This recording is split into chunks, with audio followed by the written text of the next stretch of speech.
दोस्तों, भारत में लगभग 43 करोड़ लोग स्मार्टफोन का इस्तेमाल करते हैं और दुनिया का दूसरा सबसे बड़ा मोबाइल फोन मार्केट भारत के लगभग 65% मार्केट पर चाइना की मोबाइल कंपनीज का ही कब्जा है। और उन्हीं में से एक कंपनी है वन प्लस, जिसने इंडिया में दुनिया के सबसे बड़े ब्रांड सैमसंग और चाइना को पछाड़कर अपनी जगह बनाई थी।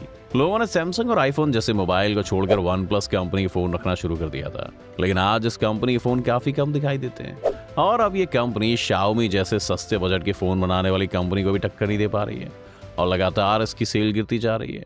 पर आखिर क्यों वन प्लस को लोगों ने इतना प्यार देने के बाद नकार दिया? क्या थी वजह? चलिए जानते हैं हमारे आज के इस वीडियो में। एक समय पर वन प्लस एक ऐसी कंपनी बन गई थी जिसके फोन के लिए लोगों को पहले से प्री बुकिंग करनी पड़ती थी। साल 2018 का वक्त ऐसा था दोस्तों, जब वन प्लस ने एप्पल और सैमसंग को पछाड़कर मोबाइल फोन के लगभग 40% मार्केट पर कब्जा कर लिया था। वहीं आज इसका शेयर 20% से भी नीचे गिर गया है। कैसे आया वन प्लस इतना नीचे, जानेंगे। लेकिन उससे पहले जानते हैं कैसे कुछ समय पहले ही शुरू हुई कंपनी ने लोगों में अपनी जगह बनाई थी। वन प्लस की शुरुआत कार्ल पेई और पीट लाउ ने मिलकर की थी, जिन्होंने साथ में ओप्पो कंपनी में काम किया था। लेकिन कुछ समय बाद ही दोनों ने इस कंपनी को छोड़ दिया और नई कंपनी बनाने का सोचा। आपको बता दें कि पीट लाउ को वन प्लस बनाने का ख्याल तब आया जब पीट लाउ ने एक रेस्टोरेंट में ये नोटिस किया कि वहां बैठे आधे से ज्यादा लोगों के पास आईफोन था। जब पीट ने इसके बारे में सोचा और रिसर्च किया तो उन्हें पता चला कि इसकी सबसे बड़ी वजह बजट में आने वाले एंड्रॉइड स्मार्टफोन की कमी है। दरअसल उस वक्त मार्केट में जो स्मार्टफोन्स थे उनमें फीचर्स तो ज्यादा थे बट डिजाइन ज्यादा नहीं थी और लगभग ज्यादातर कंपनी सेम पैटर्न को ही फॉलो कर रही थी। और अगर कोई कंपनी ज्यादा प्रोडक्टिव और डिजाइन वाले फोन को बना रही थी तो वो थी एप्पल, जिसके प्राइस रेट को हर कोई अफोर्ड नहीं कर सकता था।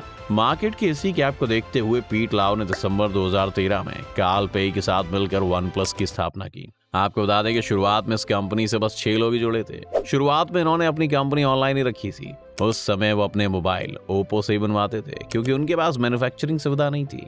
इस तरह वन प्लस ने 23 अप्रैल 2014 को अपना सबसे पहला smartphone one plus A0001 launch किया था। शुरुआत में इसकी कंपनी ने सिर्फ 1000 यूनिट बनाई थी क्योंकि कंपनी को डर था कि अगर ये नहीं बिका तो क्या होगा। और शुरुआत में ये पूरी तरह से ऑनलाइन था। यहाँ तक कि इस फोन के लिए भी शर्तें थी। इस फोन को कोई डायरेक्ट नहीं खरीद सकता है, बल्कि किसी के रेफर करने पर यह फोन खरीदा जा सकता था। और उस समय इस फोन को जबरदस्त पसंद किया गया। देखते ही देखते इसके लगभग 10 लाख मॉडल बिक गए और ये किसी भी कंपनी के लिए बहुत बड़ा नंबर था, खास तौर पर उसके लिए जिसने अपने पहले मॉडल की इतनी यूनिट बेची हो।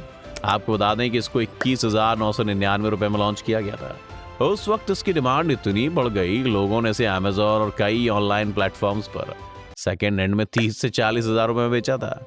उस वक्त इनका maximum sale China, North Korea और जापान जैसे देशों से आया था, जबकि भारत में इस कंपनी की इतनी ज्यादा सेल नहीं हुई थी। भारत में बस इस कंपनी की 7% बिक्री हुई थी, लेकिन फिर भी लोगों को ये फोन काफी पसंद आया था। उस समय इंडिया में जितने लोगों ने इस कंपनी का फोन खरीदा था उनका फीडबैक और रिस्पॉन्स काफी बढ़िया था। लेकिन इसके इंडिया में लॉन्च होने के कुछ समय बाद इसको भारत में बैन कर दिया गया। एक्चुअली भारतीय स्मार्टफोन कंपनी माइक्रोमैक्स की शिकायत पर 2014 में दिल्ली हाई कोर्ट ने वन प्लस पर बैन लगाया था। माइक्रोमैक्स का आरोप था कि क्यानोजेन मोड सॉफ्टवेयर पर अधिकार सिर्फ उनके पास है और उसका इस्तेमाल कोई दूसरी कंपनी नहीं कर सकती है। लेकिन बाद में ये कहते हुए इस बैन को हटा दिया गया कि कानून सिर्फ भारतीय स्मार्टफोन निर्माता कंपनी पर लागू होता है और इंडिया में इसकी बिक्री फिर से शुरू हो गई। दोस्तों, क्योंकि इस कंपनी के पहले मॉडल को ही लोगों ने काफी ज्यादा पसंद किया, इसलिए थोड़े ही टाइम में कंपनी ने वन प्लस का दूसरा मॉडल लॉन्च किया, जिसमें इन्होंने स्नैपड्रैगन 800 प्रोसेसर का इस्तेमाल किया। इस प्रोसेसर में पहले से हीटिंग के इश्यूज थे, लेकिन कंपनी को लगा कि अपनी बढ़िया क्वालिटी के चलते वो इस इश्यू को खत्म कर देंगे, लेकिन ऐसा नहीं हो पाया। अब फोन में कई सारे हीटिंग इश्यूज आने लगे, यानी कि पहले ही फोन के कंपनी को जो सपने दिखाए थे, दूसरा फोन वो सपने पूरे नहीं कर पाया।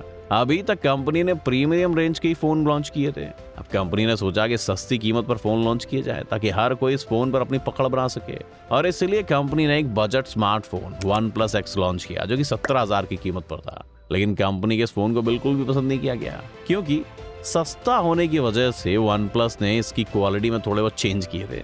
उस समय कंपनी ये भूल गई थी कि वन प्लस के फोन उसकी प्रीमियम क्वालिटी की वजह से पसंद किए जा रहे थे, वरना एंड्रॉइड फोन तो मार्केट में पहले से ही बहुत थे।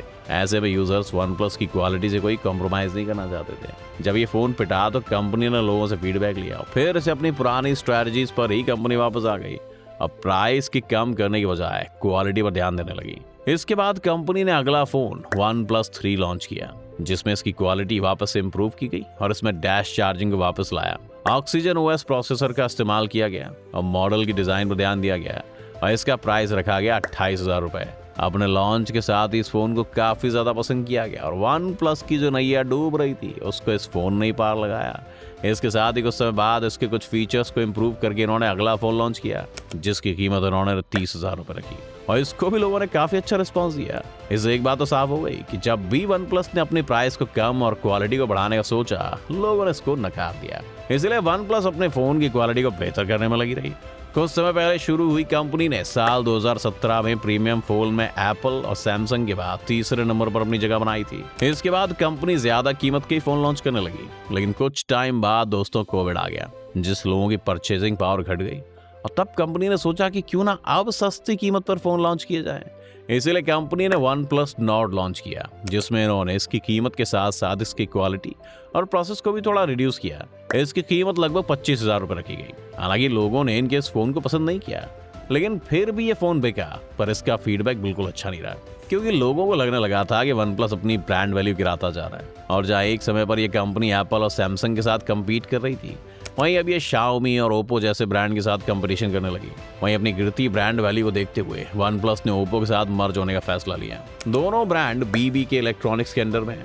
आपको बता दें कि बीबीके इलेक्ट्रॉनिक्स चाइना की एक कंपनी है और इसी के अंडर में दोनों कंपनी है। वहीं इस कंपनी के दोनों ही सीईओ भी पहले इस कंपनी में काम कर चुके थे, तो ये भी एक बड़ी वजह रही कि आपस में कंपनी मर्ज हो गई। हालांकि काल पे अब वन प्लस से जुड़े हुए नहीं है। दोनों कंपनीज को एक साथ लाने का मकसद दोनों को ही प्रॉफिट देना था। इन दोनों कंपनीज को मर्ज करने का सबसे बड़ा फायदा ये होता है कि दोनों कंपनी अगर कोई भी नया इनोवेटिव करती तो आपस में क्वालिटी और बाकी चीजें एक्सचेंज भी कर सकती थी। लेकिन ओप्पो के साथ वन प्लस के आने से वन प्लस की वैल्यू और ज्यादा गिर गई, क्योंकि अभी तक ओप्पो मिडिल रेंज और सस्ते फोन के लिए मार्केट में जानी जाती थी, जबकि वन प्लस अपनी प्रीमियम क्वालिटी और हाई प्राइस की वजह से। साथ ही दोनों कंपनी को मर्ज करने की कोशिश में ओप्पो के कलर ऑपरेटिंग सिस्टम को वन प्लस के ऑपरेटिंग सिस्टम ऑक्सीजन सिस्टम से मर्ज करने की कोशिश की गई। लेकिन जहां वन प्लस का अपना खुद का अलग ब्रांड था और जिसकी क्वालिटी की वजह से लोग उसे पसंद किया करते थे, ओप्पो के साथ जाने से उनको वो भी पसंद नहीं आया। इसके साथ ही जब कंपनी ने ओप्पो के कलर ऑपरेटिंग सिस्टम के साथ नया फोन लॉन्च किया तो उसको लोगों ने नकार दिया। इसके बाद ये समझते हुए वन प्लस ने अपनी नई 10 सीरीज लॉन्च की, जिसे कि कंपनी ने फिर से पुराने सिस्टम ऑक्सीजन ऑपरेटिंग पर लॉन्च किया, जिसकी रेंज लगभग 60,000 रुपए शुरू की। लेकिन इतना सब होने के बाद लोगों ने इस फोन को पसंद नहीं किया। जहां पहले लोग कंपनी के 40,000 के फोन को भी प्यार दे रहे थे और कंपनी भी उनको अच्छी से अच्छी क्वालिटी दे रही थी, वहीं कंपनी की कुछ गलतियों की वजह से अब उसे मार्केट में कोई पसंद नहीं करता और यही कारण है कि अब कंपनी के शेयर मार्केट में 20% से भी नीचे आ गए। क्या लगता है आपको, क्या वन प्लस एक बार फिर से लोगों की नजरों में उठ पाएगा? हमें अपने विचार कमेंट सेक्शन में जरूर बताएं। अगर आपको वीडियो पसंद आए तो इसे लाइक और शेयर जरूर करें। साथ ही अगर आप हमारे चैनल पर नए हैं तो इसे सब्सक्राइब करना, बेल आइकन दबाना बिल्कुल ना भूलें।